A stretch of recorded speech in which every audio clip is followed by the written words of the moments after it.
आज हम लोग शुरू करते हैं अब सर्कुलर मोशन का second lecture. L2 circular motion. और हम लोग पढ़ रहे हैं काइनेमेटिक्स ऑफ सर्कुलर मोशन। अब कृपया कुछ देर तक पूरा पिन ड्रॉप साइलेंस बनाइए रखिए। हम लोग अब सर्कुलर मोशन का सेकंड लेक्चर करने जा रहे हैं। सर्कुलर मोशन के लेक्चर को 3 भाग में बांटा गया है, kinematics of circular motion, dynamics of circular motion और वर्क पावर एनर्जी। वहीं खड़े रह के सुनो क्लास, आज वहीं खड़े। काइनेमेटिक्स, डायनेमिक्स और work power energy of circular motion. और काइनेमेटिक्स ऑफ सर्कुलर मोशन जो होता है उसमें जो भी थ्योरी है वो हम लोग कर लिए हैं। काइनेमेटिक्स ऑफ सर्कुलर मोशन में जो भी थ्योरी है वो हम लोग किए थे पिछले क्लास में। तो आज उसी के ऊपर हम लोग न्यूमेरिकल्स करेंगे और जितना भी थ्योरी पढ़ाया था मैंने सब फॉर्मूले को वापस हम लोग रिकैप करने की कोशिश करेंगे। ठीक, तो एक क्वेश्चन हम लोग शुरू करते हैं। लिखिए सवाल। The speed of a particle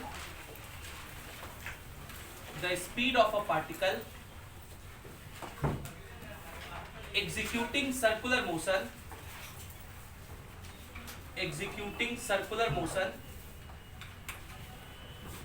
the speed of a particle executing circular motion varies with time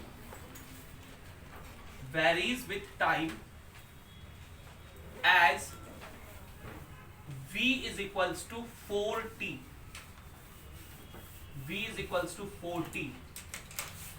and the radius of circle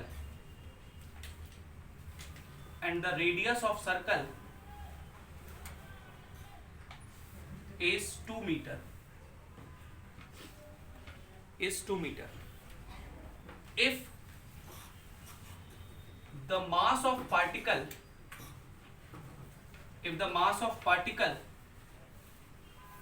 is 2 kg, then find first part of the question, centripetal acceleration.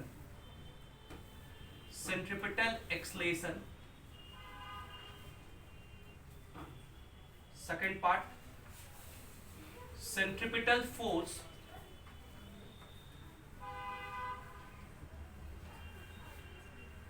Tangential acceleration.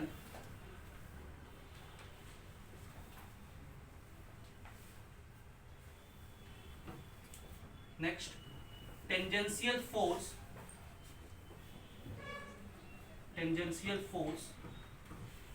Next, net acceleration, A net. Next, angular acceleration.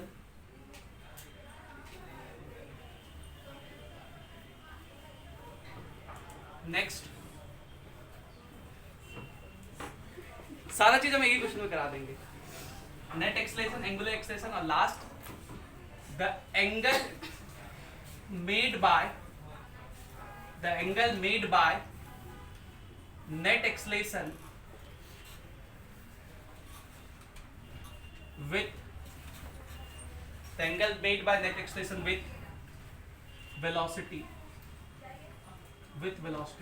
और एक part और d by dt of v और एक part और d by dt of small v का magnitude ऐसे लिख देते हैं ताकि जितना बात बताए थे सब याद हो जाए। ठीक है, रिकॉल हो जाए। तो पहले थोड़ा सा समय देते हैं 5 मिनट। अगर सब लोग अच्छे से किए होंगे पहला लेक्चर तो ये सारा क्वेश्चन बन जाएगा आपसे। जैसे इसमें एक लाइन छूट गया, at t is equals to 2 seconds.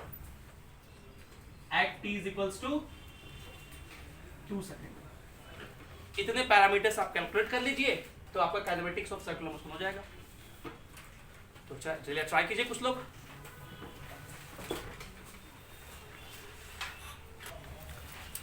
तो चलिए हम लोग सबसे पहले ये जानेंगे कि सर्कुलर मोशन जो था उसको हम लोग 2 टाइप में क्लासिफाई करते हैं। कितने टाइप में? 2 टाइप में। सर्कुलर मोशन 2 तरह का था। पहले का नाम हम लोग क्या लिखे थे? यूनिफॉर्म सर्कुलर मोशन यूसीएम, और यूनिफॉर्म सर्कुलर मोशन किसको कहते थे? जिसमें स्पीड क्या हो? कांस्टेंट हो, स्पीड कांस्टेंट हो। सर्कुलर मोशन में वेलोसिटी हमेशा वेरिएबल होगा, क्योंकि पार्टिकल घूम रहा है, उसका डायरेक्शन चेंज हो रहा है। तो डायरेक्शन चेंज हो रहा है मतलब वेलोसिटी क्या है?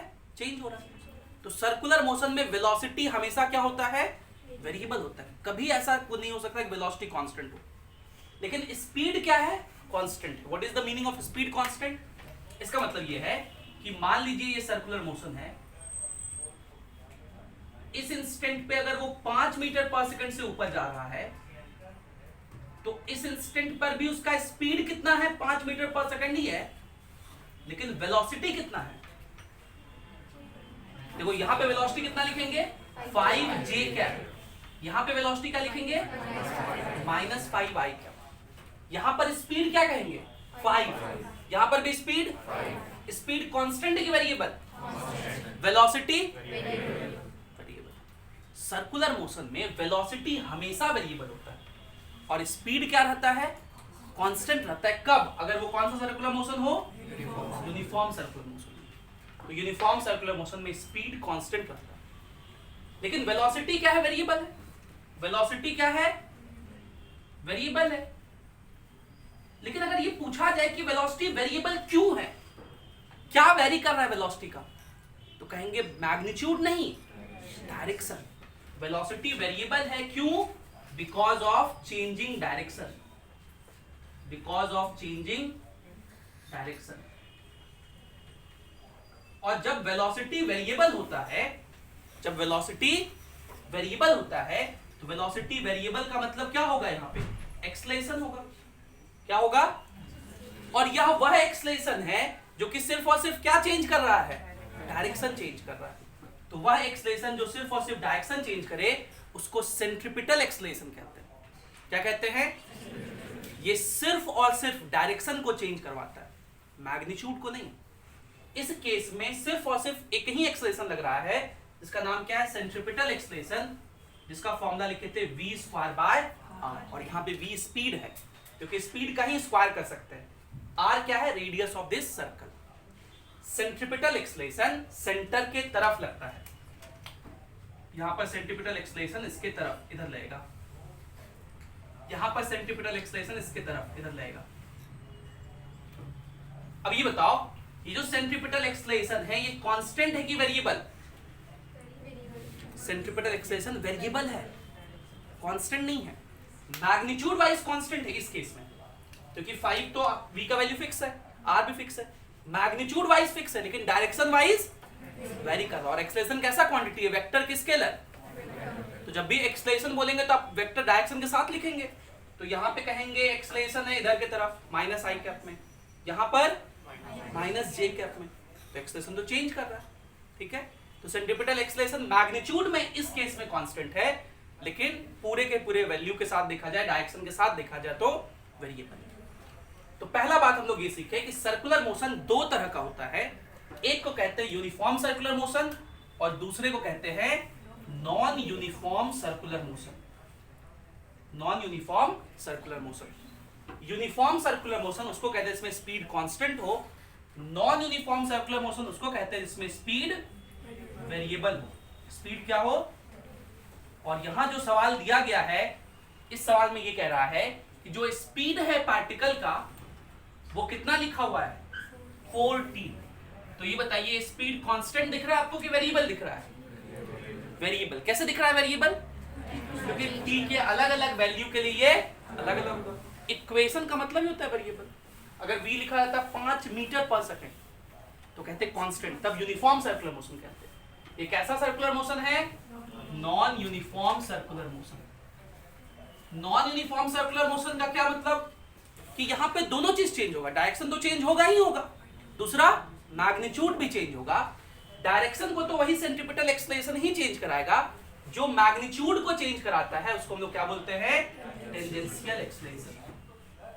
क्या बोलते हैं? Tangential acceleration. इस सिचुएशन को अगर हम दिखाएं तो ये देखिए, ये सर्कुलर मोशन है, ये सेंटर है, इस सर्कल का रेडियस कितना है? 2 मीटर और किसी इंस्टेंट पे इसका जो वेलोसिटी है, सॉरी वेलोसिटी नहीं, किसी इंस्टेंट पे उसका स्पीड है वो कितना है 4t।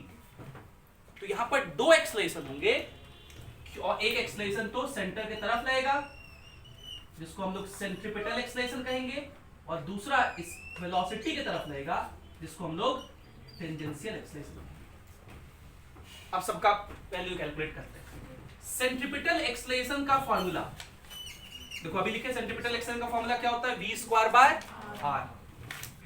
AC कितना होता है v स्क्वायर बाय r, या इसी को ओमेगा स्क्वायर r भी कहते हैं। ओमेगा को हम लोग एंगुलर वेलोसिटी कहते हैं, और v और ओमेगा में क्या रिलेशन होता है, v is equals to omega r। v is equals to omega r। v को लीनियर स्पीड कहते हैं, v को क्या कहते हैं हम लोग, लीनियर स्पीड, और ओमेगा को क्या कहते हैं हम लोग, एंगुलर स्पीड, और r क्या है, रेडियस ऑफ द सर्कल। तो सेंट्रीपिटल एक्सलेशन क्या होता है, v स्क्वायर बाय r, मतलब स्पीड लिखिए उसका स्क्वायर करिए, रेडियस से डिवाइड कर दीजिए। तो स्पीड तो पता ही हम लोगों को कितना 4t, इसका स्क्वायर करोगे इतना कितना हो जाएगा 16t स्क्वायर, बाय रेडियस कितना है 2, तो ये कितना हो जाएगा 8t स्क्वायर, और t का वैल्यू दिया हुआ है, कितना यूज कर लेना है t आपको 2, तो 2 यूज कर लीजिए, तो 2 दूनी 4 8 चौके 32, 32 मीटर पर सेकंड स्क्वायर। ये क्या हो गया, सेंट्रीपिटल एक्सलेशन हो गया। हम लोग जानते हैं एक्सलेशन कौन प्रोड्यूस करता है, फोर्स। फोर्स होगा तभी एक्सलेशन हो सकता है। ये जो सेंट्रीपिटल एक्सलेशन सेंटर की तरफ लगता है, ये क्यों सेंटर की तरफ लगता है, क्योंकि सेंटर की तरफ एक फोर्स होता है जिसको सेंट्रीपिटल फोर्स कहते हैं, और फोर्स इज इक्वल्स टू क्या होता है, मास इनटू एक्सलेशन। तो mass into centripetal acceleration, force is equals to mass into acceleration. Mass into centripetal acceleration का क्या फॉर्मूला होता है, v स्क्वायर बाय r। इसी को हम लोग सेंट्रीपिटल फोर्स कहते हैं। अब याद कीजिए, इलास्टिसिटी में बात कर रहे थे ना हम लोग, सेंट्रीपिटल फोर्स क्या होता है, mv स्क्वायर बाय r। वही दिन से आप लोग सोच रहे थे सेंट्रीपिटल फोर्स कितना होता है, mv स्क्वायर बाय r। आज प्रूफ समझ में आ गया होगा आपको। Centripetal force is equals to mass into acceleration. Centripetal acceleration v square by r होता है, और वो कैसे होता है प्रूफ करके दिखाए थे। तो सेंट्रीपिटल फोर्स क्या होता है, mv square by r। Centripetal force कोई नया फोर्स नहीं है, सेंट्रीपिटल फोर्स कोई नया फोर्स नहीं। जितना फोर्स हम लोग पढ़े हैं उसी में से कोई फोर्स जो नेट फोर्स लेगा सेंटर की तरफ, उसको हम लोग क्या बोलेंगे, सेंट्रीपिटल फोर्स। जैसे मान लीजिए एक धागे से एक पार्टिकल को घुमाया जाए, तो पार्टिकल पर धागे के द्वारा टेंशन लगेगा, वो टेंशन किसका काम करेगा, सेंट्रीपिटल फोर्स का। एक पार्टिकल को स्प्रिंग से बांध के घुमाओ, तो स्प्रिंग फोर्स जो होगा वो किसका काम करेगा, सेंट्रीपिटल फोर्स का। सेंट्रीपिटल फोर्स कोई नया फोर्स नहीं है, जो नेट फोर्स सेंटर की तरफ लगता है उसी को सेंट्रीपिटल फोर्स कहते हैं। और पूरे सर्कुलर मोशन का एक थीम अगर चुनना हो तो वो यही है कि सेंट्रीपिटल फोर्स इक्वेशन कैसे लिखते हैं।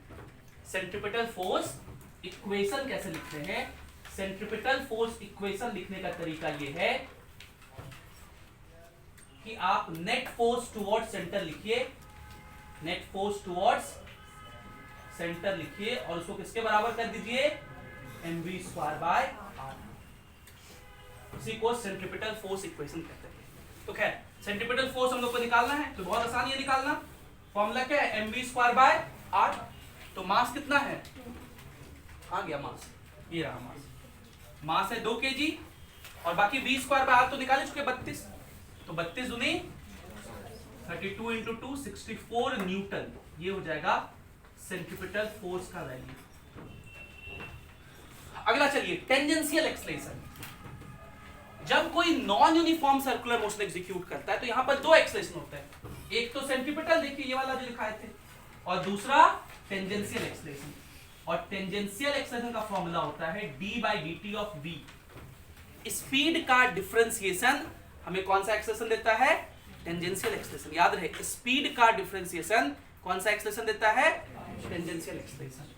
तो इसका डिफरेंशिएशन कर दीजिए, टेंजेंशियल एक्सलेशन क्या हो जाएगा, d by dt of 4t, d by dt of 4t। तो 4 कांस्टेंट है बाहर, t का डिफरेंशिएशन 1, तो कितना हो जाएगा 4 मीटर स्क्वायर। तो टेंजेंशियल एक्सलेशन कितना हो गया, 4 मीटर स्क्वायर। ठीक है यहां तक। आगे टेंजेंशियल फोर्स, तो टेंजेंशियल एक्सेलरेशन कोई फोर्स प्रोवाइड कर रहा होगा, इधर लग रहा होगा इसको, और फोर्स क्या होता है, मास इनटू, तो टेंजेंशियल फोर्स कितना होगा, मास इनटू टेंजेंशियल एक्सेलरेशन। तो टेंजेंशियल फोर्स कितना लिखेंगे, मास कितना है 2 kg, टेंजेंशियल एक्सेलरेशन कितना है 4, तो 4 दूनी 8 न्यूटन।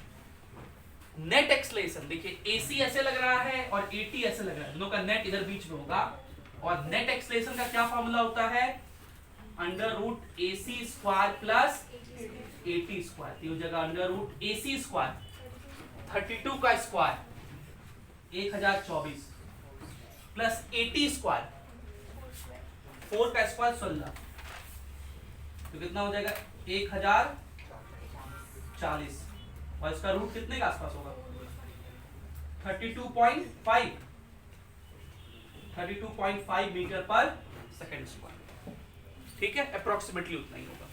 अब आइए एंगुलर एक्सेलरेशन, देखिए एंगुलर एक्सेलरेशन टेंजेंशियल एक्सेलरेशन से ही रिलेटेड है। टेंजेंशियल एक्सेलरेशन के वजह से एंगुलर एक्सेलरेशन होगा, या उल्टा भी कह सकते हैं, एंगुलर एक्सेलरेशन के वजह से टेंजेंशियल एक्सेलरेशन होगा। टर्म्स को समझिए अच्छे से। एंगुलर एक्सेलरेशन को हम लोग अल्फा से लिखते हैं, इससे लिखते हैं अल्फा से, और एंगुलर एक्सेलरेशन का लेना किससे है, टेंजेंशियल एक्सेलरेशन से, और दोनों में रिलेशन होता है। क्या रिलेशन है, AT tangential acceleration is equals to R alpha. क्या फॉर्मूला है, tangential acceleration is equals to R alpha. ये फॉर्मूला आपको याद रखना है, ये मैंने बताया था पिछले क्लास में। तो tangential acceleration is equals to R alpha होता है। तो टेंजेंशियल एक्सेलरेशन तो हम लोग को पता है कितना, 4, बोलो रेडियस कितना है 2, तो अल्फा नहीं निकल जाएगा 2 रेडियन पर second square. Tangential acceleration sorry angular acceleration का यूनिट क्या होता है, रेडियन पर सेकंड स्क्वायर। ये निकल गया। अगला पूछा है the angle made by net acceleration with velocity. तो आप देखिए, अगर वेक्टर डायग्राम दिखाएं, ये AT है, ये AC है, तो इस तरह से नेट एक्सेलरेशन होगा, बोलो इसको ऐसे मिलाए होंगे, इसको ऐसे मिलाए होंगे। तो नेट एक्सेलरेशन का किसके साथ एंगल पूछ रहा है, वेलोसिटी किधर होता है, इधर ना, ये वाला एंगल, इस एंगल को मान लो फाई कह रहे हैं। तो बताइए ये लेंथ कितने के बराबर है, ये वाला लेंथ ऐसे जो है AC के बराबर है, ये AC के पैरेलल है ना। बताओ tan फाई क्या लिखोगे, AC बाय AT, क्या लिखोगे tan फाई, tan फाई लिखेंगे AC बाय AT। AC कितना 32 और AT कितना 4, तो ये हो जाएगा 8। Therefore phi is equals to क्या हो जाएगा, tan इनवर्स 8। ये इस पार्ट का आंसर हो गया। और आखिरी 2 पार्ट, ये लिखा हुआ है d by dt of velocity. Velocity का जब डिफरेंशिएशन करते हैं तो वो क्या देता है, एक्सेलरेशन। वो एक्सेलरेशन कौन सा एक्सेलरेशन होता है, नेट एक्सेलरेशन। तो d by dt ऑफ, ये वेलोसिटी लिखा हुआ है, कैसे पता है वेलोसिटी लिखा हुआ है, क्योंकि ऊपर में क्या दिया है, एरो। वेलोसिटी का डिफरेंशिएशन क्या देता है, नेट एक्सेलरेशन, ए नेट देता है। तो ए नेट तो हम लोग निकाल ही चुके थे, ये मतलब d by dt of v vector क्या देगा, ए नेट। ये आंसर लिखेंगे 32.5। जबकि यहां क्या लिखे अगला, d by dt of velocity का मैग्नीट्यूड। वेलोसिटी का मैग्नीट्यूड क्या बोलते हैं, स्पीड। तो स्पीड का डिफरेंशिएशन क्या देता है, टेंजेंशियल एक्सेलरेशन। देखो लिखा है ना, टेंजेंशियल एक्सेलरेशन क्या होता है, d by dt of v, जो कि स्पीड है। तो स्पीड का डिफरेंशिएशन क्या देता है, टेंजेंशियल एक्सेलरेशन। तो इस पार्ट का आंसर कितना होता, 4 मीटर पर सेकंड स्क्वायर, है ना। इतना तो ही तो है सर्कुलर मोशन के काइनेमेटिक्स में। इतना पॉइंट आप याद रखिए तो आपका काम बन जाएगा। क्या इतनी बातें क्लियर है। एक सवाल फिर से ऐसा ही वाला दे, खाली ये वाला इक्वेशन चेंज करके, सब यही पैरामीटर निकाल लेंगे आप लोग, पक्का। इसको लिखो पहले।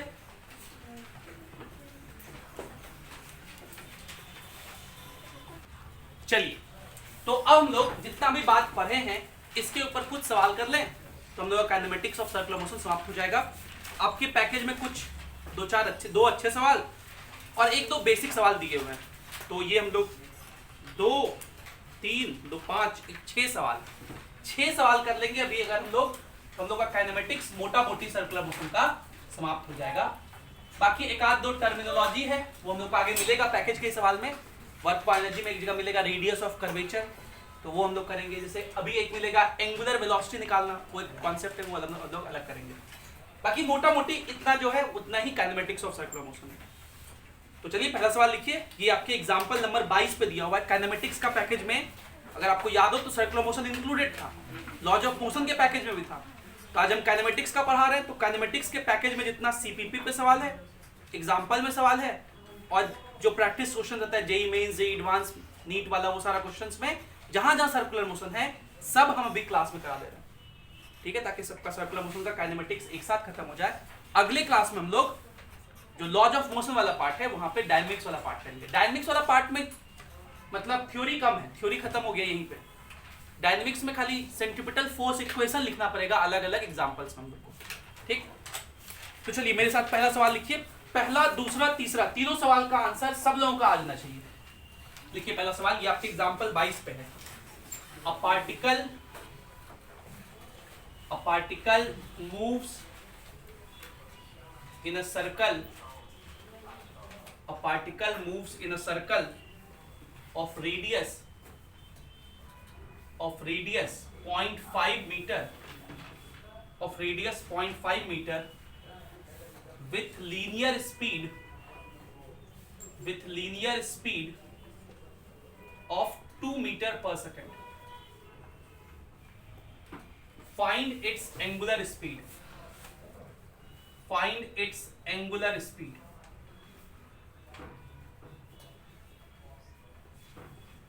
अच्छा, बहुत सारे बच्चे ना रोते हुए आते हैं मेरे पास सर्कुलर मोशन, सर याद ही नहीं रहता है कि कौन सा लीनियर स्पीड है, कौन सा एंगुलर स्पीड है।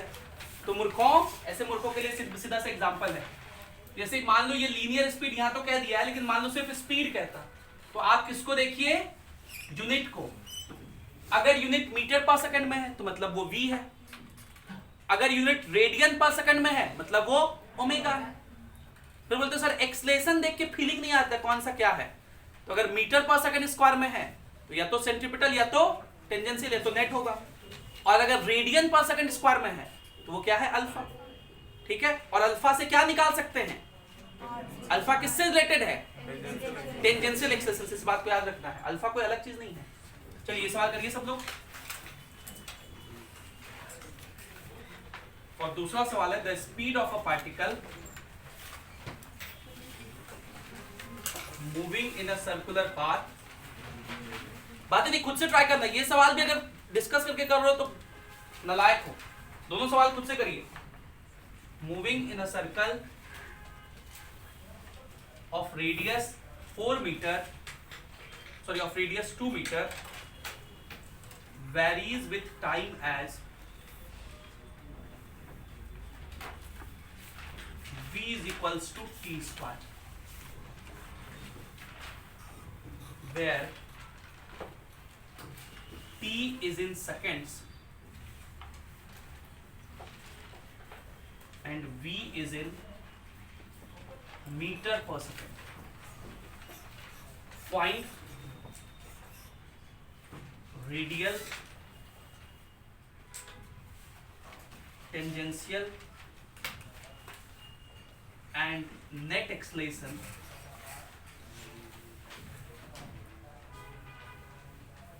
at t is equals to 2 seconds. At t is equals to 2 seconds. अगला सवाल, a stone of mass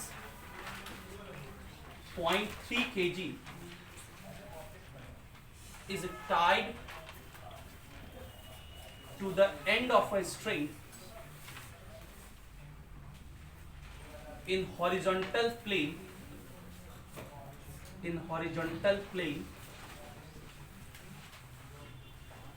is drilled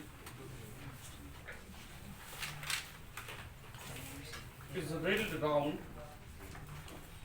a circle of radius 1 meter with 40 revolution minute inverse. Calculate tension in string. Calculate tension in string. Calculate tension in string. What is maximum speed? What is maximum speed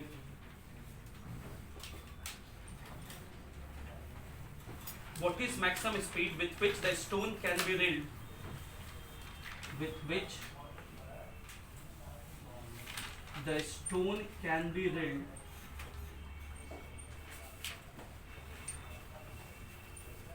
if the string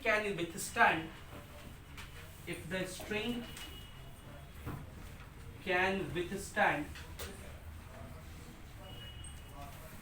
maximum tension of 200 Newton. ये 3 सवाल हम लोगों को करने हैं।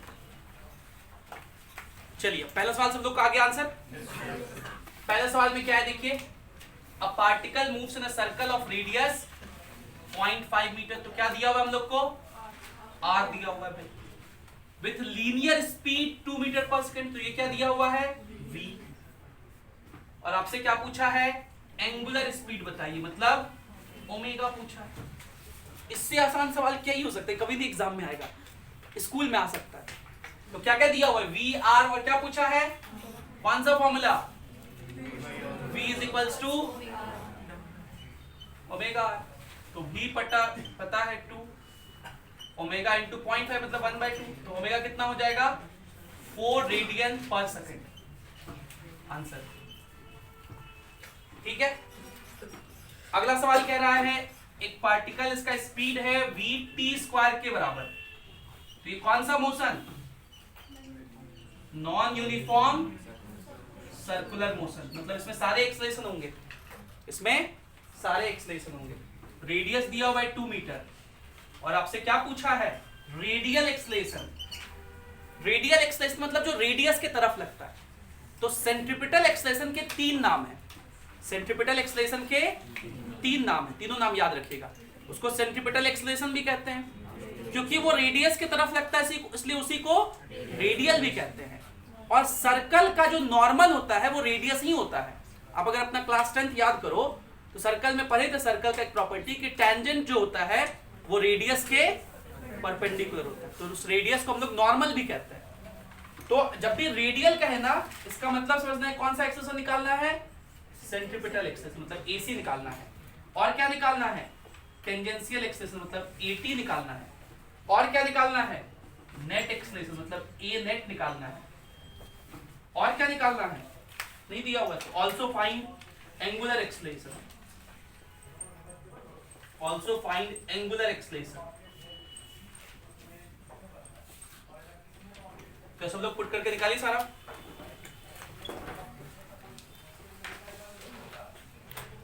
Second वाला सवाल देखिए, v कितना दिया हुआ है, t स्क्वायर। ये सबको समझ में आ रहा है कि ये नॉन यूनिफॉर्म सर्कुलर मोशन है क्योंकि स्पीड क्या है, वेरिएबल है।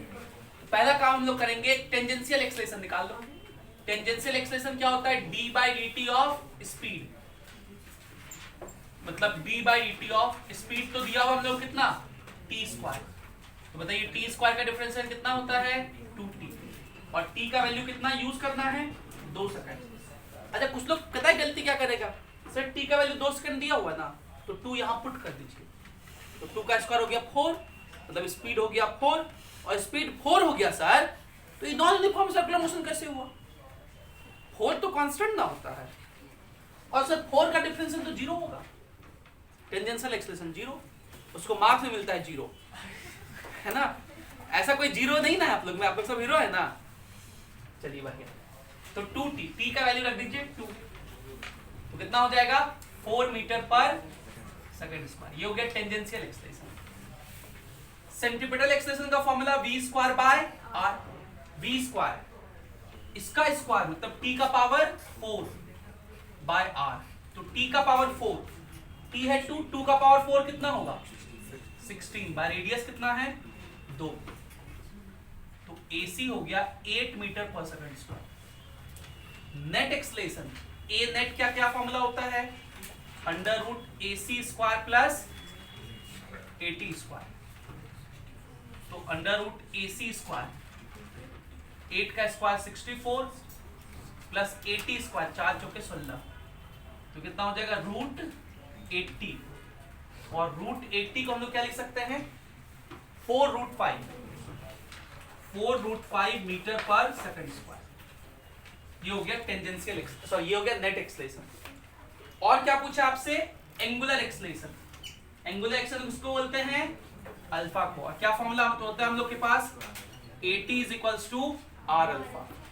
तो AT कितना दिया हुआ है 4 और R कितना दिया हुआ है 2 इंटू अल्फा। तो अल्फा का वैल्यू कितना हो गया 2 रेडियन पर सेकंड स्क्वायर। ये बिल्कुल उसी जैसा सवाल था कि नहीं था।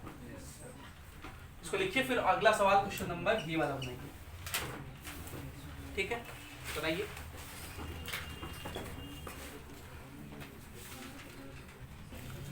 ध्यान दीजिए सब लोग। अब सब लोग का ध्यान यहाँ होना चाहिए, समझिए।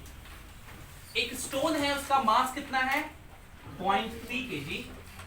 उसको टाई कर दिए, मतलब बांध दिए हैं to the end of a string, एक धागे से उसको बांध दिए। ठीक है, अब समझिएगा एक वर्ड बहुत इंपॉर्टेंट सा, इन अ हॉरिजॉन्टल प्लेन। दो वर्ड बहुत बार मिलेगा, एक होगा हॉरिजॉन्टल प्लेन और दूसरा होगा वर्टिकल प्लेन। जब भी हम कहें वर्टिकल प्लेन, मतलब आप समझिएगा मेरा बोर्ड जो है वो किसमें है, वर्टिकल प्लेन में। जब कोई चीज वर्टिकल प्लेन में रोटेट करता है, ऐसे अगर मान लो रोटेट करेगा तो उस पर mg काम करेगा, और इस चीज को हम लोग वर्टिकल सर्कल कहते हैं। क्या बोलते हैं, वर्टिकल सर्कल। ये हम लोग अलग से वर्क पर एनर्जी में पढ़ेंगे, उसमें बहुत कॉन्सेप्ट्स हैं। यहाँ पे कौन सा प्लेन है, जो आपको हॉरिजॉन्टल प्लेन समझना हो, अपना जो डेस्क है, बेंच है, वो समझिए। आपका बेंच कौन सा प्लेन हुआ। अगर कोई पार्टिकल हॉरिजॉन्टल प्लेन में रोटेट कर रहा है तो mg नीचे लगेगा और उस पर नॉर्मल ऊपर लगेगा, दोनों एक दूसरे को बैलेंस कर लेगा। हॉरिजॉन्टल प्लेन में जो नॉर्मल ऊपर लगेगा mg नीचे लगेगा, तो नॉर्मल किसको बैलेंस कर लेगा, mg को। ठीक है, समझ पा रहे मेरी बात। ये कौन सा प्लेन है, क्या मैं इसको डायग्राम बना के दिखाऊं, चलिए बनाते हैं। देखो, जहां भी 3D चीज समझना होगा तो हम अपने फेवरेट चेयर को याद करेंगे। ये देखो, एक मेरा फेवरेट चेयर है जिसमें 3 पैर है और अब पुराना हो गया है तो थोड़ा टूट फूट गया है। ये समझ में आ रहा है आप लोग को, नहीं समझ में आ रहा। ये देखो y एक्सिस है, ये वाला x एक्सिस है और ये वाला, ये चीज बोर्ड के प्लेन में है कि बोर्ड के प्लेन से बाहर है, बाहर है। मतलब ये चीज ऐसे है, ऐसे निकला हुआ है, लेकिन उसको हम आइसोमेट्रिक व्यू में आपको दिखा रहे हैं। इसको हम लोग क्या बोलते हैं, आइसोमेट्रिक व्यू। कोई 3 डायमेंशनल चीज को कोना से देख करके, टेढ़ा देख करके बोर्ड के एक प्लेन में दिखाने को आइसोमेट्रिक व्यू कहते हैं। आपको फीलिंग 3D जैसा आ रहा होगा, देख करके फीलिंग कैसा लग रहा होगा 3D जैसा, लेकिन ये है किसमें 2D। तो अगर मैं कहूं कि एक सर्कुलर पार्टिकल ऐसे सर्कुलर मोशन एग्जीक्यूट कर रहा है,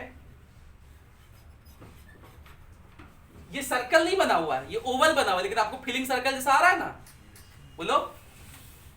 तो ये देखिए धागा है और ये वो पार्टिकल है जो कि सर्कुलर मोशन एग्जीक्यूट कर रहा है v वेलोसिटी से, v स्पीड से, सॉरी, इस तरह से घूम रहा है। इसका रेडियस ऑफ सर्कल ये है और ये क्या है, धागा।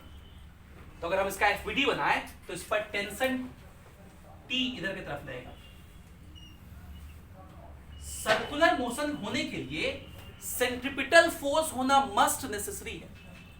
बिना सेंट्रिपिटल फोर्स के सर्कुलर मोशन नहीं हो सकता। आप में से कोई पूछ सकता सर ऐसा काहे, ऐसा इसीलिए क्योंकि जब भी सर्कुलर मोशन होगा तो वेलोसिटी चेंज करेगा। वेलोसिटी चेंज करेगा कि नहीं करेगा, क्यों चेंज करेगा, क्योंकि डायरेक्शन चेंज कर रहा है। इसका मतलब डायरेक्शन चेंज करवाने के लिए एक्सेलरेशन होना चाहिए, और वो एक्सेलरेशन कौन सा है, सेंट्रिपिटल एक्सेलरेशन। और एक्सेलरेशन अपने आप थोड़ी आ जाता है, उसके वो तो किसी फोर्स की वजह से आता है। तो सेंट्रिपिटल एक्सेलरेशन कैसे आएगा, सेंट्रिपिटल फोर्स की वजह से। और यहाँ पर सेंट्रिपिटल फोर्स का काम कौन करेगा, टेंशन। सेंट्रिपिटल फोर्स कोई नया फोर्स नहीं है, हम लोग जितना फोर्स पढ़े हैं उसी में से कोई फोर्स कौन सा काम करेगा, सेंट्रिपिटल फोर्स का। और जैसे ही ये सब बोल रहे हैं ना, तो हम लोग धीरे धीरे डायनेमिक्स पढ़ना शुरू करना कर दिए हैं। इंट्रो शुरू हो गया डायनेमिक्स का। डायनेमिक्स में यही काम करना होता है, FBD बनाइए और सेंटर की तरफ कौन सा फोर्स है वो देखिए, उसी को क्या कहेंगे, सेंट्रीपिटल फोर्स, और वो किसके बराबर कर दीजिए, mv²/r के बराबर। इसका वेट देखो mg नीचे लग रहा होगा, इस तरह से इसका वेट mg नीचे लग रहा होगा। थोड़ा सा हम और 3D आपको दिखाने की कोशिश करें। ये देखिए इसका वेट mg नीचे लग रहा होगा और इस पार्टिकल पर नॉर्मल ऐसे ऊपर लग रहा होगा, और ये नॉर्मल क्या कर लेगा, mg को बैलेंस कर लेगा। और इसी प्लेन को हम लोग क्या बोलते हैं, हॉरिजॉन्टल प्लेन। समझ पा रहे हैं आप लोग, ये हॉरिजॉन्टल प्लेन। और इस प्लेन को क्या बोलेंगे, अगर कोई ऐसे घूम रहा होता तो उसको बोलते हैं वर्टिकल प्लेन। CAL होता है कि CLE होता है, पक्का, ठीक है, वर्टिकल प्लेन। तो देखिए यहां पर जो टेंशन लग रहा है वो किसके सा काम कर रहा है, सेंट्रीपिटल फोर्स का। यहां पर टेंशन किसका काम कर रहा है, सेंट्रीपिटल फोर्स का। तो tension here, tension acts as centripetal force, और सेंट्रीपिटल फोर्स का फॉर्मूला क्या होता है, mv²/r। मतलब T का वैल्यू कितना होगा, mv²/r या m⍵²r के बराबर। और ये जो हम लोग लिखे इसी इक्वेशन को हम लोग क्या बोलते हैं, centripetal force equation. Centripetal force equation. Circular motion में सबसे इंपॉर्टेंट थीम जो है वो यही है, सेंट्रीपिटल फोर्स इक्वेशन। आप सेंटर की तरफ फोर्स लिखिए और वो किसके बराबर कर दीजिए, mv²/r या m⍵²r के बराबर।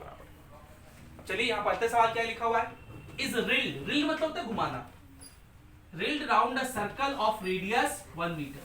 मतलब इसमें रेडियस r का वैल्यू दिया हुआ है कितना, 1 मीटर। रेडियस कितना दिया हुआ है, 1 मीटर, विथ 40 ReV मतलब होता है रिवॉल्यूशन, और मिनट इनवर्स मतलब पर मिनट। इसको हम लोग पढ़ते हैं 40 रिवॉल्यूशन पर मिनट। इसको क्या पढ़ेंगे, 40 रिवॉल्यूशन पर मिनट। कुछ लोग इसी को शॉर्ट में बोलते हैं RPM। सुना लग रहा है, 40 RPM। कार चलाए होगे तो कार में ना जब स्टार्ट करते हैं तो RPM दिखाता है कि आपका चक्का कितना स्पीड से घूम रहा है। चक्के का रोटेशन मतलब 1 मिनट में वो कितना बार रिवॉल्व करेगा, उसे वो क्या बोलते हैं, RPM। RPM को जनरली हम लोग कैपिटल N से लिखते हैं। किससे लिखते हैं, कैपिटल N से। और RPM दिया हुआ है मतलब ओमेगा दिया हुआ है। अगर RPM दिया हो तो मतलब क्या दिया हुआ है, ओमेगा दिया हुआ है। RPM से ओमेगा निकालने का फॉर्मूला होता है, ओमेगा होता है 2πn/60 रेडियन पर सेकंड। ओमेगा का क्या फॉर्मूला होता है, 2πn/60। ये सब मैकेनिकल इंजीनियरिंग में बहुत यूज होता है। और अभी के लिए फॉर्मूला याद रखिए, कभी कोई डायरेक्ट ओमेगा ना देके क्या दे देगा आपको, RPM। तो RPM से ओमेगा कैसे निकालेंगे, 2πn/60। ये मत सोचिए कि कोई बहुत खतरनाक काम किए हैं, ये बहुत खतरनाक काम नहीं है भाई। 40 RPM का क्या मतलब कि 1 मिनट में वो कितना बार घूम गया, 40 बार। भाई 1 मिनट में अगर 40 बार घूमा तो कितना एंगल चला होगा, 40 × 2π, बोलो ये ना चला होगा। तो कितना एंगल चला, 40 क्योंकि n है इंटू 2π, इतना एंगल चला, इतना रेडियन चला ना, डिवाइडेड बाय टाइम 60, वही रेडियन पर सेकंड लिखे। तो बहुत खतरनाक काम नहीं किए। तो RPM दिया होगा तो ओमेगा निकालने सीख गए आप। कभी कभी जैसे यहाँ पे तो रिवॉल्यूशन पर मिनट दिया है, कभी कभी क्वेश्चन में रिवॉल्यूशन पर सेकंड देगा, रिवॉल्यूशन पर, इसको शॉर्ट में हम लोग RPS कहेंगे और n से लिखेंगे, स्मॉल n से। किससे लिखेंगे, स्मॉल n से। और ये पर सेकंड होगा, इसलिए ओमेगा का फॉर्मूला होगा सीधा सीधा 2πn रेडियन पर सेकंड। क्योंकि यहां पर सेकंड है, 1 सेकंड की बात है, इसलिए 60 से डिवाइड करने की जरूरत नहीं पड़ा। तो एक बात ये ध्यान में रखना है कि ओमेगा RPM क्या होता है, ओमेगा कैसे निकालते हैं वो ध्यान में रखना है। तो निकाल लीजिए ओमेगा भाई, 2πn का वैल्यू 40/60, इतना रेडियन पर सेकंड। 0 0 कटा, 2 से 3 बार में कटा, तो 4π/3 रेडियन पर सेकंड, ये हो गया ओमेगा। आगे चलिए, calculate tension in the string. पहला पार्ट तो सवाल का ये पूछा कि बताइए टेंशन कितना है, वेरी इजी। T = ये वाला फॉर्मूला लिखेंगे क्योंकि ओमेगा दिया हुआ है। m कितना, मास 0.3 मतलब 3/10 बोलो ओमेगा स्क्वायर, इसका स्क्वायर कीजिए तो 4 का स्क्वायर पहले 16 होता था, 3 का स्क्वायर 9 और पाई स्क्वायर 10 होता है। पाई स्क्वायर कितना होता है 10, याद रखना ही बात। R1 तो इतना न्यूटन टेंशन हो जाएगा, इसको काट पीट करिए आंसर आ जाएगा। 10 से 10 कटा, 3 से ये 3 बार में 16/3 5.15 तो 5.3 न्यूटन। टेंशन कितना हो जाएगा 5.3 न्यूटन। ये पहला आंसर हो गया। अब कह रहा है what is the maximum speed with which the stone can be drilled in the string with turning maximum tension 200 Newton. समझिए, आप सोचिए एक धागा ले, उसे एक पार्टिकल बांध दे और घुमाओ, बहुत तेजी से घुमाओ, घुमाते चलो और तेज करते जाओ, क्या होगा?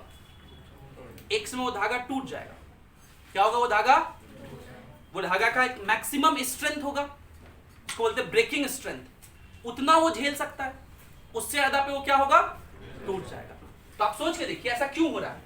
जैसे जैसे तेजी से घुमा रहे हैं तो वेलोसिटी बढ़ रहा है। देखिए, बोलो वेलोसिटी बढ़ रहा है, इसका मतलब टेंशन भी बढ़ते बहुत ज्यादा जब वेलोसिटी हो जाएगा, टेंशन भी बहुत ज्यादा हो जाएगा, मैक्सिमम लिमिट पे पहुंच जाएगा।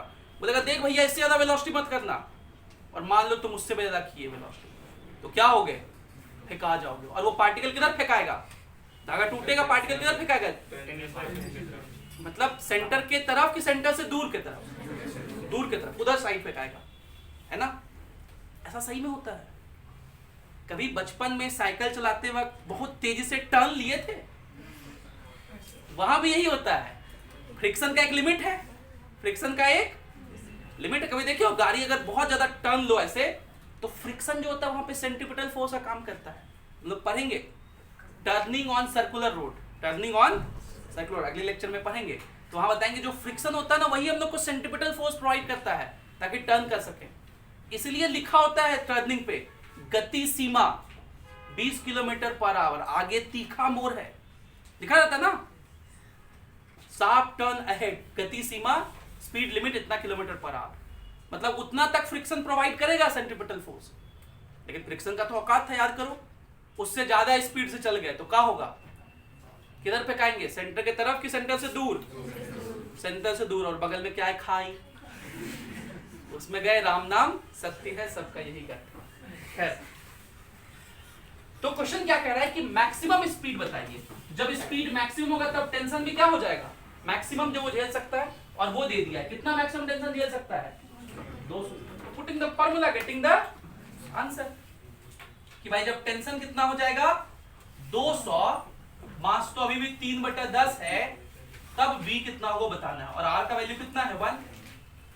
तो 1 से तो मतलब है नहीं हम लोग को। इसको इधर भेज दे तो 2000/3, 2000/3। आपको एलसीएम रूट निकालने आता है 2000/3 का?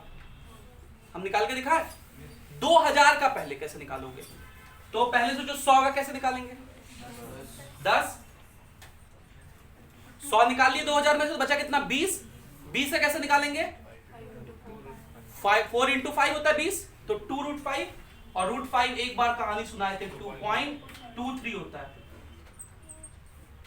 है ना? बटा 3 नीचे, और 3 का रूट 1.7, है ना? याद है ना आप लोग को? अब इसको सॉल्व कर लीजिए। तो हम रफली सॉल्व करके बता देते हैं। 10 दूनी 20, ये 20 हो जाएगा, और 20 दूनी 40, 44 हो जाएगा, और 44 से 17, 17 दूनी 34, 7 70, 17 चौके 68, तो 24-25 के आसपास आंसर होगा वेलोसिटी, 24 के आसपास। तो आंसर है 25.82 मीटर/सेकंड। सॉल्व कर दीजिए, इतना आंसर हो जाएगा। ठीक है? क्या ये सवाल समझ में आया सब लोगों को? अच्छे से सवाल को लिखिए, पक्का?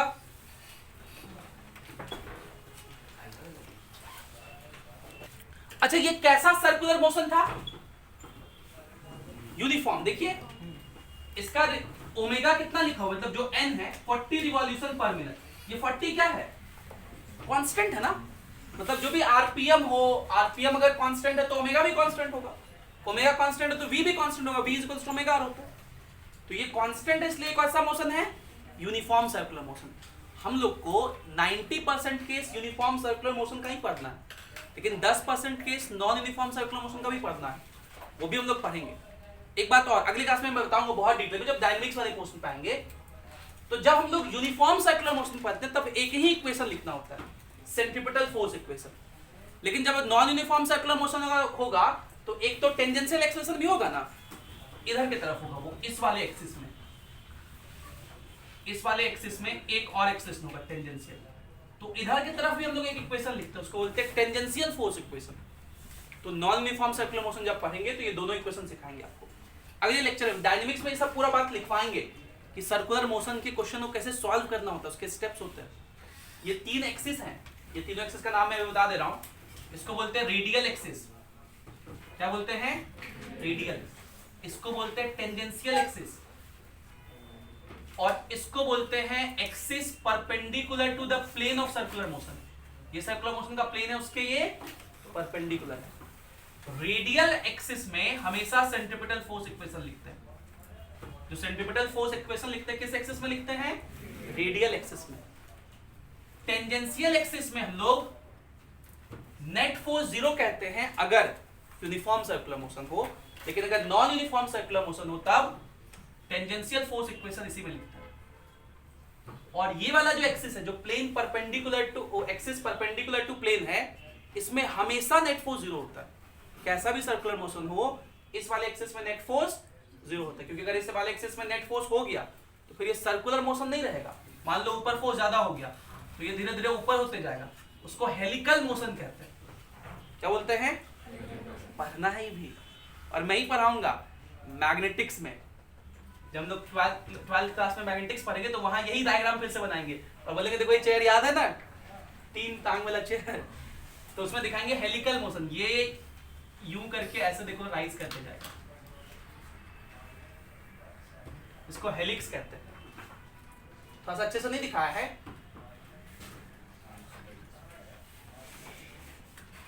फीलिंग आ रहा है, थोड़ा राइज किया देखो यहाँ पे, ठीक है। तो और अच्छे से डायग्राम में हेलिकल मोशन लोग पढ़ेंगे तो वो भी केस हो सकता है। लेकिन यहाँ जो नॉर्मल सर्कुलर मोशन है, सर्कुलर मोशन में ये वाला एक्सिस में फोर्स क्या होता है, हमेशा बैलेंस होता है, कैसा भी सर्कुलर मोशन हो। डायनेमिक्स में पढ़ेंगे, मतलब अगले लेक्चर में सारी बात पर चर्चा करेंगे। अभी बस बेसिक टर्मिनोलॉजी सीख रहे हैं, काइनेमेटिक्स की बात कर रहे हैं। और पता है सर्कुलर मोशन ऐसे पढ़ने का एक फायदा और है कि आपको चीजें रिवाइज होते जाएंगी, सारी चीजें जितना काइनेमेटिक्स में पढ़े थे वो भी एक बार मिल गया सारा कुछ, जितना लॉज ऑफ मोशन में पढ़े हैं, एफबीडी बनाने, फ्रिक्शन वगैरह सब अगले क्लास में मिल जाएगा। स्प्रिंग फोर्स वापस से रिवाइज हो जाएगा, टेंशन सब कुछ वापस से रिवाइज हो जाएगा। और जो वर्क पर एनर्जी आप लोग भूल रहे होंगे, work energy theorem, mechanical energy conservation theorem, वापस से वो वर्टिकल सर्कल मिल जाएगा। तो सर्कुलर मोशन पढ़ने का ये भी फायदा है एक साथ पढ़ने का। खैर लिखिए इतना जल्दी से।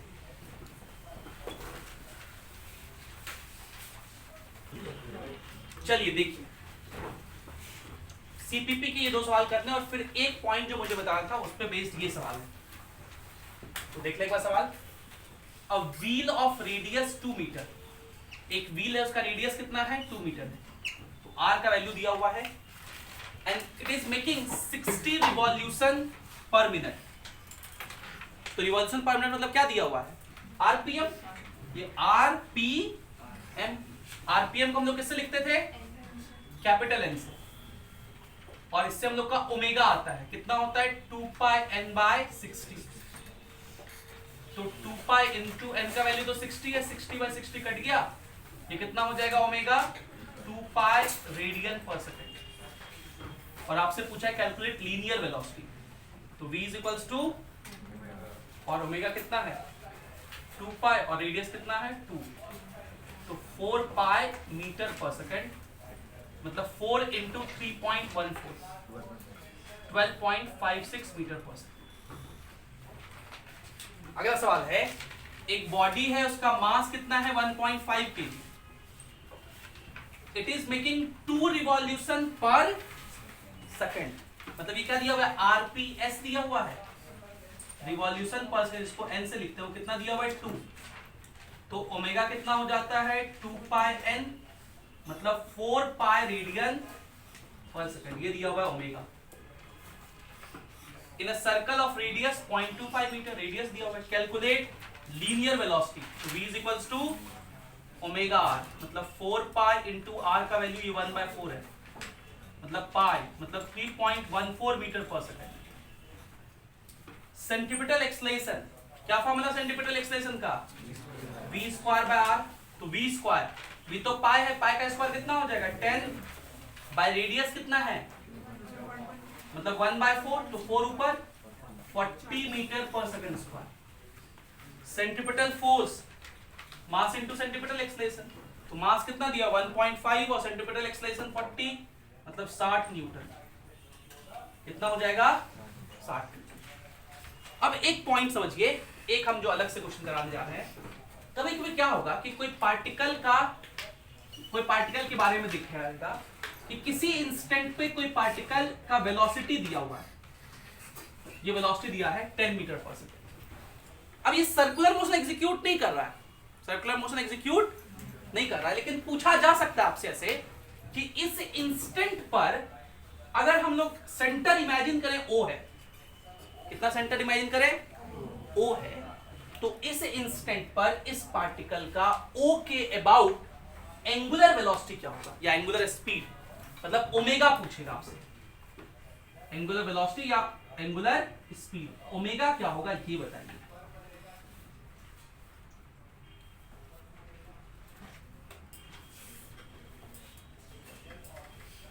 अब अगर ये डायरेक्ट सर्कुलर मोशन जैसा होता तब तो v equals to omega R करके निकाल लेते, लेकिन यहां पे समझना पड़ेगा कि v equals to omega R का कॉन्सेप्ट होता क्या है सही से। तो यहां पे ये सर्कुलर मोशन तो एग्जीक्यूट कर नहीं रहा है, लेकिन अगर हम लोग सर्कल बनाएं तो कैसे बनाएंगे, ये O क्या हो गया सेंटर। अच्छा यहाँ पे एक डेटा और दिया हुआ है कि ये वाला जो लेंथ है वो 5 मीटर, ये वाला लेंथ कितना दिया हुआ है 5 मीटर, तो ये वाला लेंथ क्या हो गया रेडियस के बराबर। इसको आप रेडियस समझिए, जहां पे पार्टिकल है, पार्टिकल तो सर्कुलर पाथ पे चलता है, तो पार्टिकल से सेंटर को मिलाएंगे तो क्या बनेगा रेडियस ही ना। भाई ये सर्कुलर मोशन है, ये सेंटर है, कहीं भी पार्टिकल कहां रहेगा, यहां रहेगा, यहां रहेगा, सर्कमफ्रेंस में रहेगा ना, तो कहीं पर भी पार्टिकल को सेंटर से मिलाएंगे तो क्या बनेगा रेडियस, मतलब ये क्या होगा रेडियस। और ये इसको सेंटर, इसको रेडियस मानते हुए प्रोटेक्टर से ऐसे हमने नहीं समझ सकते कि ये सर्कुलर मोशन होगा ऐसे, बोलो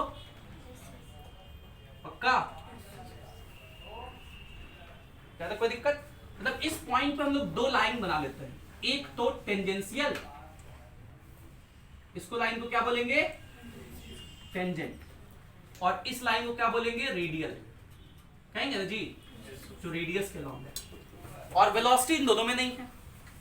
तो अगर ये सर्कुलर मोशन एग्जीक्यूट करता तो वेलोसिटी किधर होता, रेडियल में कि टेंजेंशियल में, बोलो टेंजेंशियल में होता ना, तो वेलोसिटी का टेंजेंशियल कंपोनेंट लिखिए, मतलब इस v का इधर की तरफ कंपोनेंट लिखना होगा हम लोग को, इस v का इधर की तरफ कंपोनेंट लिखना होगा। कैसे लिखेंगे देखिएगा, ये एंगल थीटा है, ये 90, तो ये एंगल कितना ना, अच्छा डायरेक्ट ऐसे करें, ये तो थीटा है तो ये वाला एंगल नहीं, ये थीटा है 90, तो ये वाला एंगल कितना 90 माइनस थीटा, ठीक है, और ये वाला वर्टिकली अपोजिट एंगल, तो ये वाला 90 माइनस थीटा, बोलो, और ये रेडियस और ये टेंजेंट बीच का पूरा एंगल 90, तो ये ले गया 90 माइनस थीटा, तो ये वाला कितना, तो ये जो वेलोसिटी v है उसका इधर की तरफ कंपोनेंट कितना हो जाएगा v cos थीटा।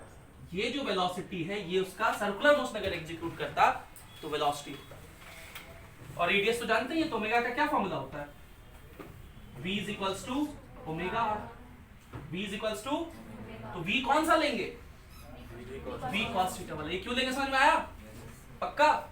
कुछ लोग इसको v परपेंडिकुलर भी बोलते हैं, v परपेंडिकुलर, मतलब देखो ये वाला रेडियस के परपेंडिकुलर है ना, इसलिए इसको बोलते हैं v परपेंडिकुलर। तो कहीं कहीं लिखा है v perpendicular is equals to omega R, v perpendicular is equals to, तो यहाँ पे v परपेंडिकुलर कितना है v cos थीटा, v का वैल्यू 10 और cos 37 4/5 is equals to omega, तो निकालना है रेडियस का वैल्यू 5, तो 5 से ये 10 कटा 2 बार में 8/5 1.6 रेडियन पर सेकंड। एक बार फिर से बता रहा हूं क्या किया हम लोगों ने, वो पार्टिकल सर्कुलर मोशन एग्जीक्यूट नहीं कर रहा था, वो सीधा सीधा चल रहा था ऐसे, लेकिन इस इंस्टेंट पे पूछ रहा है क्वेश्चन कि बताइए सेंटर के बाद अगर ये इसको सेंटर माना जाए तो इसका एंगुलर स्पीड कितना होता अगर ये इस इंस्टेंट पे सर्कुलर मोशन एग्जीक्यूट करता तो हम लोग क्या किए, पहले सेंटर से उस पार्टिकल को मिला दिए और बोले सेंटर से पार्टिकल को जो मिलता है लाइन बनता है उसे क्या बोलते हैं, रेडियस। फिर हम लोग इसको सेंटर इसको रेडियस मान के सर्कल मान लिए। तो अगर ये सर्कुलर मोशन एग्जीक्यूट करता है तो इसका वेलोसिटी किधर में होता है, टेंजेंट में कि रेडियस में, टेंजेंट। तो इसका इधर की तरफ कंपाउंड लिख दिए और वही वेलोसिटी वो v बाय r कर दिए तो ओमेगा आ गया। ठीक, इजी पीजी, पक्का, कोई दिक्कत है इसमें, लॉक कर दिया जाए। इस पे बेस्ड एक सवाल है आपके आईआईटी के बच्चों के लिए, है सिर्फ नीट वालों के लिए नहीं है। नीट वालों को बस इतना पूछा सकता है, अगर पूछा गया तो वो भी बहुत टफ सवाल होगा, लेकिन ये पूछा जा सकता है, ये आसान है। लेकिन आपके आईआईटी के पैकेज में क्वेश्चन नंबर 25 है, पैकेज का सीपीपी नहीं, आईआईटी में आया हुआ क्वेश्चन है 25 नंबर। तो ये वाला सवाल मैं लिख दूं होमवर्क में कि आप लोग करके आएंगे, ढूंढ लेंगे, लिख ही दे। चलिए मैं लिख देता हूँ ये क्वेश्चन, पहले इसको लिखिए, फिर मैं क्वेश्चन लिख दूंगा जल्दी से, वो होमवर्क में रहेगा, फिर आप लोग करके आएंगे।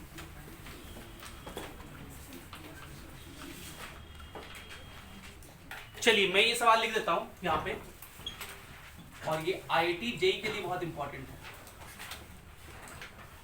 और आप इससे समझ पाएं कि देखो सर्कुलर मोशन में अभी तक जितना पढ़े वो बहुत आसान है आईआईटी के लिए, और आईआईटी नहीं चाहता है कि हम ऐसा सवाल पूछें।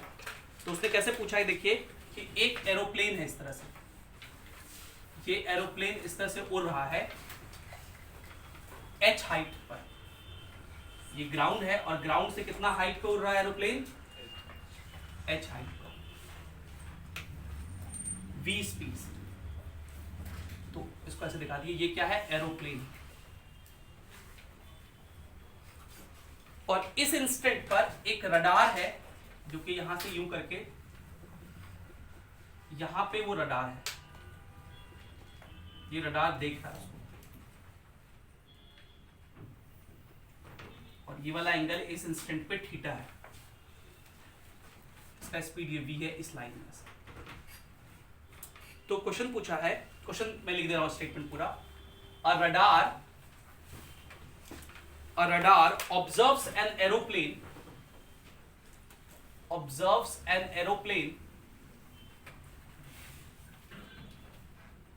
a radar observes an aeroplane moving horizontally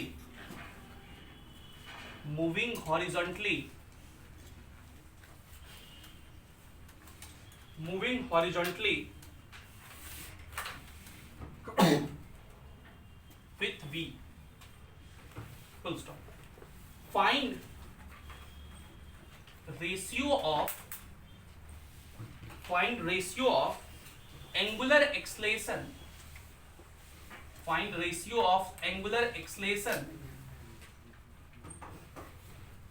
to angular velocity of aeroplane with respect to radar, ये निकालना है। और 4 ऑप्शन दिए हुए हैं। पहला ऑप्शन है v by H sine square theta, दूसरा है v by H cos 2 theta, तीसरा है v by H cos square theta, और चौथा ऑप्शन है v by H sine 2 theta. ये सवाल है, इसको बना के आएंगे आप लोग कि मैं बता दूं? बना के आएंगे, चलिए ठीक है।